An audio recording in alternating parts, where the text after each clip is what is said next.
रसानां छन्दसामपि मङ्गलानां च कर्तारो वन्दे वाणिविनायको भवानी शङ्करो वन्दे सरदा विश्वास्वरूपिणो याभ्यां विना न पश्यन्ति सिद्धा शान्तमे।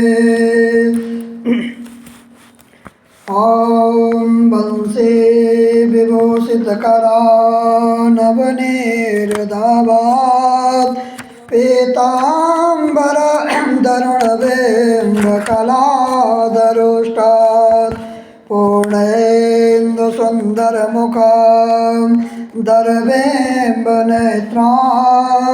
कृष्णां परम किमपि तत्त्वमहं न जाने।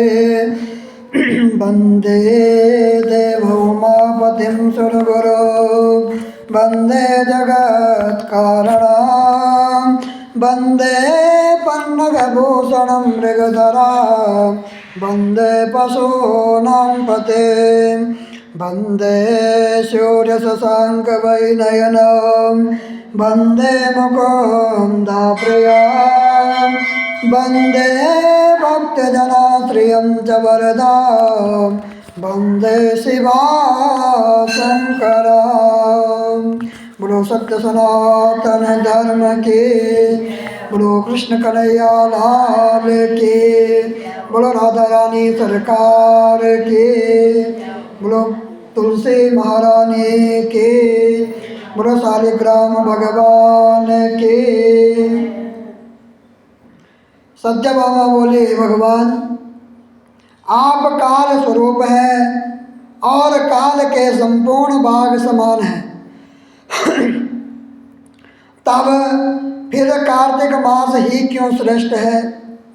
हे देव, सब तिथियों में एकादशी और सब महीनों में कार्तिक का महीना ही आपको प्रिय है।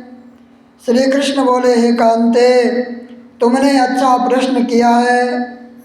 एकाग्र चित्र होकर बेन के पुत्र पृथु और महर्षि नारद का संवाद सुनो। जिसे पहले पृथु ने नारद जी से पूछा, तब नारद जी ने कार्तिक मास की श्रेष्ठता कही। नारद जी बोले, पहले सागर का पुत्र शंख नामक राक्षस त्रिलोकी के मंथन में सामर्थ्य हुआ। उसने संपूर्ण देवताओं को जीत कर स्वर्ग से निकाल इंद्रादि संपूर्ण लोकपालों के अधिकार अपने हाथ में कर लिए। सब देवता उसके भय के मारे अपने अपनी स्त्री पुत्र आदि लेकर बहुत वर्ष पर्यंत सुमेरु पर्वत की गुफाओं में वास करते रहे।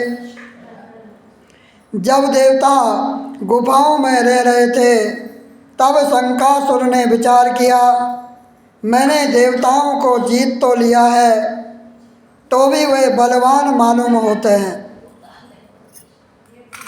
हाँ, अब जान पड़ा कि वे सब वेद मंत्रों से युक्त हैं। इससे उनके वेद मंत्रों का हरण करने से वे सब बलहीन हो जाएंगे। ऐसा विचार करके वह असुर विष्णु भगवान को नींद से ग्रस्त देखकर स्वयंभू ब्रह्मा जी के लोक में जाकर वहाँ से वेदों को निकाल कर चलने को तत्पर हुआ। तब उसके भय के मारे यज्ञ के मंत्र और बीजों समेत जल में प्रवेश कर गए। तब तो वह शंकासुर भी उन्हें ढूंढता हुआ समुद्र के भीतर विचरने लगा, परंतु वे वेद एक स्थान पर कहीं भी प्राप्त ना हुए। पीछे से ब्रह्मा जी जब सब देवताओं को संग ले और पूजा की सब सामग्री इकट्ठी करके वैकुंठ में विष्णु भगवान की शरण में गए। उनके जागने के निर्मित सब देवता गाने बजाने लगे और गंध धूप बार बार देने लगे। उनकी भक्ति से संतुष्ट होकर भगवान ने नेत्र खोले। तब सब देवताओं ने विष्णु भगवान के दर्शन किए और षोडश उपचार से पूजा करके दंडवत पृथ्वी पर गिर पड़े। तब तो माधव भगवान उनसे कहने लगे, हे देवगणों, मैं तुम्हारे भजन कीर्तन आज से कार्यों से प्रसन्न हुआ हूँ। मैं आप लोगों की मनोकामना पूर्ण करूँगा। आश्विन शुक्ल पक्ष की एकादशी से देव उठैनी एकादशी तक पहर भर रात्रि रहे। तब से जो मनुष्य तुम्हारी तरह भजन और कीर्तन करेंगे वे मुझे प्रसन्न कर मुझे प्राप्त होंगे। शंकासुर जिन वेदों को हर लाया है वे सब जल में स्थित हैं। उन्हें मैं शंकासुर को मार डालूँगा। अब से बीज मंत्र समेत सब वेद प्रतिवर्ष कार्तिक के महीने में सदा जल में निवास करेंगे। मत्स्य रूप धारण कर मैं जल में जाता हूँ। तुम बल संपूर्ण मुनियों को लेकर संग आओ।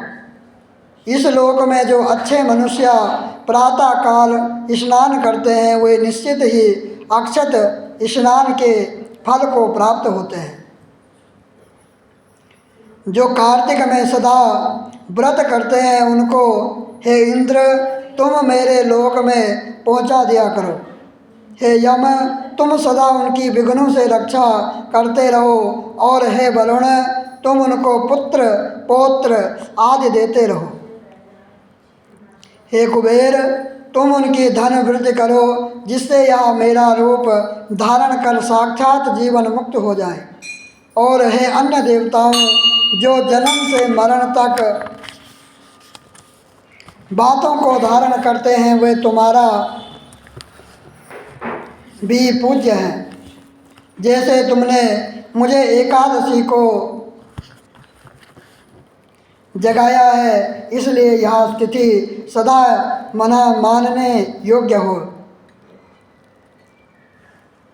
बोलो कृष्ण कन्हैया लाल की, बोलो तुलसी महारानी की, बोलो शालिग्राम भगवान की। श्रीमन्नारायण नारायण नारायण भजमन नारायण नारायण नारायण रटमन नारायण नारायण नारायण श्रीमन्नारायण नारायण